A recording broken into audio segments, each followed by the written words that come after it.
buntag, maayong adlaw sa tanan nga naminaw sa ato mensahe. Salamat sa Ginoo sa iyang grasya sa atong kinabuhi.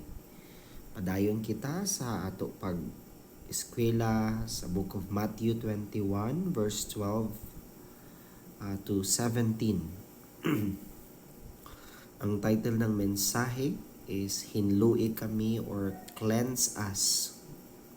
Diri sa Matthew 21, nasiko si Jesus kay nakita niya nga ang balay na dapat balay sa pag-ampo nihimong balay sa mga kawatan. Nasiko si Jesus. Unsa may kasing-kasing nga nasuko si Jesus. Mga igsuon, unsa man ang inyong buhaton kung naay moabot sa ato nga balay nga usa ka importanteng bisita. Siyempre manglimpyo ta sa balay, manghimos ta o siguro ihaboy nato ang mga basura. Atong siguraduhon gyud na presentable ang balay, di ba, ang tanan. Ngano man tungod kay na may bisita. Apan karong buntaga ato isipin mga kapatid, ang isa ka pinakamahalagang katanungan, kung si Jesus mismo ang musulod sa atong balay o sa simbahan o sa atong kasing-kasing, unsa kaha ang iyang makita? Prepare kaha kita? Are we prepared? Limpyo kaha ang balay nato, ang atong kasing-kasing?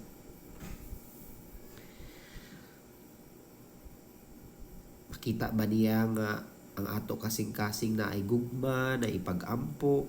Makita ba niya na ay mga kinahanglan na hipuson o limpyuhan? Dito sa Matthew 21 verse 12 to 17, makikita nato na niadto si Jesus upang limpyuhan ang balay, ang simbahan. Kaya nakita niya nga dili naman ni maayo, sayop naman ni. Unsa may ato matun-an sa kwentong ito? Una, si Jesus nang hinglo sa iyang balay.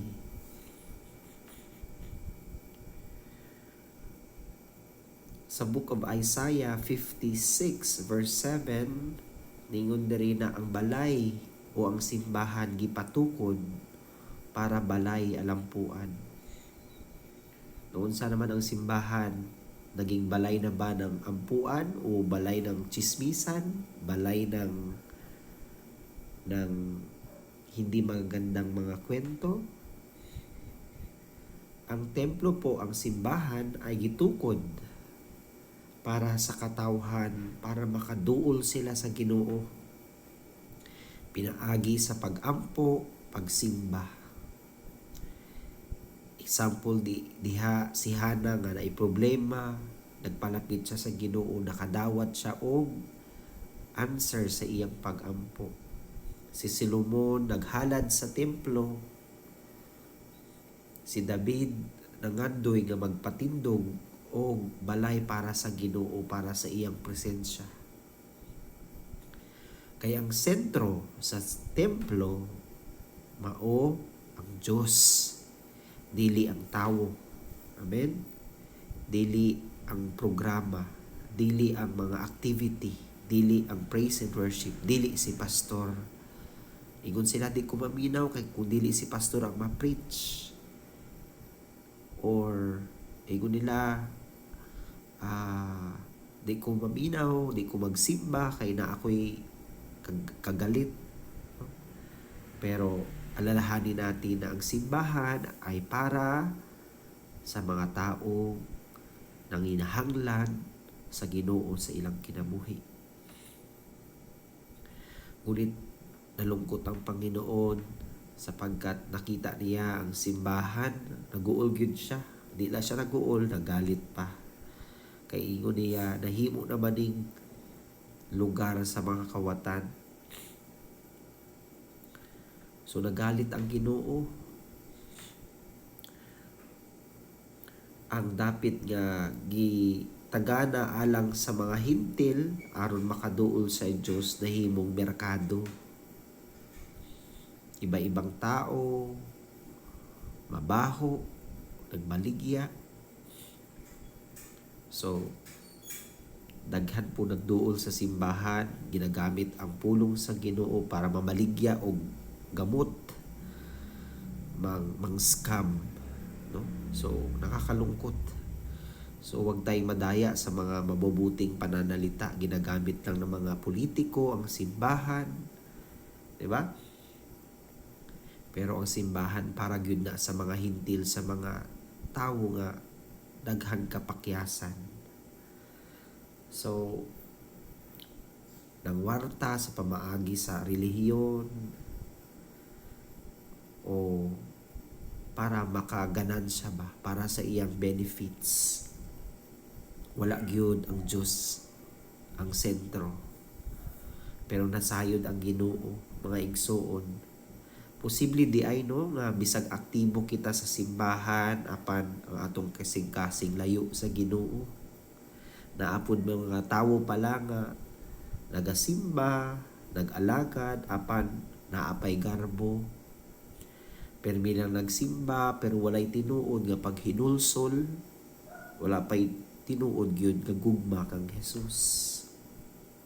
Ingon pa sa Matthew 15 verse 8, kini mga katawhan nagapa dungog kanako pinaagi sa ilang mga ngabil apan ang ilang kasing-kasing layo kanako. So ang Ginoo gyud nakasayod sa atong mga kasing-kasing, no? So pananglita na atay cellphone nga puno na pug mga memory, mga pictures, mga video na mga virus unsa mihimuon ana, i-reset man na, no, para mag-function siya. Kini ang ginahimo sa Ginoo sa atong kinabuhi. Gusto niya i-reset kita. Number 2, si Jesus nagapahiuli o nag-ayo sa iyang balay. Human ni Jesus naghinglo, naggalit siya. Pero unsa gihimo niya? Wa niya gibiyaan ang templo nga walay sulod. Isang iyang gihimo. Katong mga nagkadto niya mga bulag na mga sakit, gigamot niya. Giabi-abi niya ang mga nanginahanglan kaniya. Kini man ang sentro o purpose ng simbahan para sa mga taong nanginahanglan na mga buta sa panahon ni Jesus nga dili makasimba, na mga sakit. Pero ang mga tao doon sa loob ng simbahan, ang mga Pariseo, wala silang pakialam. Pero apan si Jesus gidawat silang tanan, wala siya gipili. Tanan nga nanginahanglan og kaluwasan. Tanan na ay mga sakit, mga buta, mga lumpo, na ay kinahanglan, na ay ketong, gipasulod niya sa simbahan. Kay kini ang totoong purpose sa simbahan, wala gid gipili ang Ginoo. Ingon sa Matthew 11, umari kamo, kayo nabibigatan, at bibigyan ko kayo ng kapahingahan. So ang simbahan dili pud perpekto, na apod may mga kapakyasan, maaring hindi maganda ang simbahan, walay aircon, walay ganito. Pero ang totoong purpose ng simbahan ay para sa mga makakasala. Bisag gana ang simbahan kung naay gipilian, merong gipili, dili ni gikalipayan sa Ginoo. Kaya ang tawo kinahanglan makakilala kay Kristo o modawat sa gugma gikan kay Jesus. Amen. Ang simbahan po ay espiritual na ospital para sa mga taong makasasala, manginginom, na ay mga vices, na ay mga habits na gustong makadawat o kalimpyuhan sa ilang mga sala. I bless you in the name of Jesus na makadawat ta o kalimpyo sa atong mga kasing-kasing ug huna-huna karong buntaga. Last, number 3, si Jesus takos nga matuod nga dapat nato daigon. Karon kay Sunday man gyud, no? Bakit tayo nag-worship sa Panginoon? Bakit natin siya sinasamba? Ang mga bata, ang mga tao nagsigit, Hosanna. Unsa ganigon sa Hosanna? Ginoo luwasa kami. No? Ganong luwason man sa atong mga sala. Ginoo rescue kami. Ikaw ang among manluluwas. Hosanna, anak ni David. Ibig sabihin, ikaw ang Kristo. Ikaw ang manluluwas. Mga igsuon, ang Diyos nalipay kung ang sentro o sincero ang atong pag-awit sa iya. Wala pud ko ga-judge sa atong mga member nga nagsayaw, nagkanta sa Ginoo, pero ang Ginoo nakasayod siya kung sincero gyud ang atong pagsamba sa iya. Wala gyud makakita ana, ang Ginoo gyud makakita sa atong mga kasing-kasing. Ang mga bata nga adunay yano apan tinuod nga pagdaig, dili ni kadako sa atong tingog nga pasinggit-singgit, bisag hinay-hinay ra, pero kung kinasing-kasing kini mo abot gyud sa langit nun o sa kalangitan.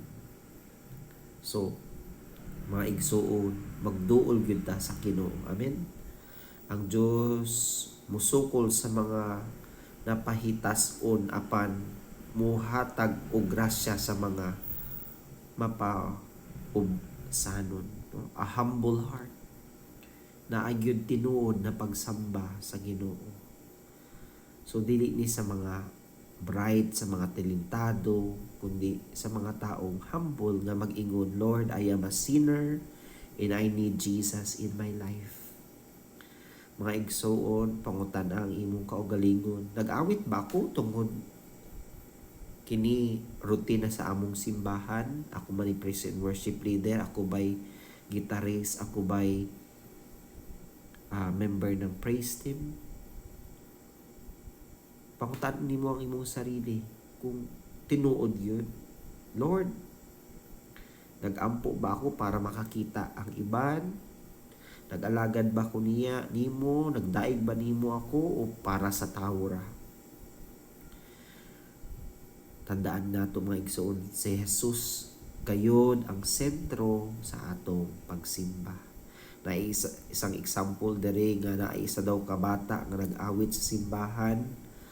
Sayop ang iyang tono, ang iba nagkatawa sa mga nagkamali siya sa iyang lyrics, pero na ay isa ka amahan nga nakakita sa iyang kasing-kasing, pero nalipay siya tungod kay ang iyang anak nag-awit uban sa gugma.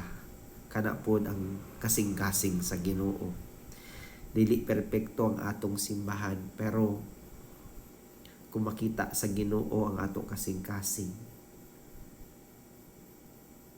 ang Ginoo malipay. Amen. Konklusyon mga igsoon, susiho nato ang atong mga sarili, no? Una, kita ang templo sa Ginoo. We are God's temple. Ang balang espiritu na nanahan kanato. Pero sa karon, kung naa na gyud ang Ginoo sa atong kinabuhi, naa pa siguro lamesa nga garbo sa atong kinabuhi nga gibaliskan ni Jesus, na dapat iwasak ni Jesus. Naapag yun siguro sa atong kasing-kasing nga naapay kapait, naapay mga unbelief, naapay mga pagdududa, pag-alala. Unsa may gihimo ni Jesus? Gibaliskan niya. Naapa siguro sa atong kasing-kasing ang lamesa nga kahakog, ibig sabihin greedy, or self-centered, success-centered, o kita ang matuman, ana. O naapa sa atong kasing-kasing ang lamesa nga natago nga mga sala nga di pa gyud mulantad. Naapa gyud mga lamesa sa atong kasing-kasing nga naapay